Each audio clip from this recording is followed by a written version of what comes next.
Tignan nyo kung paano mag-fix ng Beyblade. Wait, papakita ko sa inyo. Wait lang.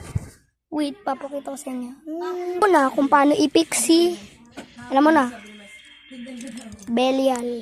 Belial. Papakita ko sa inyo. Diba? Hindi ko kasi mas rotate. Wait. Ito. Tignan nyo kung gaano kalaki sa kamay ko. Laki oh. Put. Mga Beyblade ko, as you can see, ito. Wait lang. Wait, mabigat to eh. Biners ko kasi kaganin.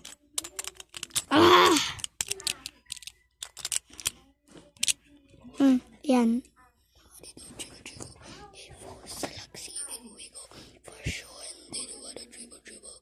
Ito naman yung isa. Wait lang. As you can see.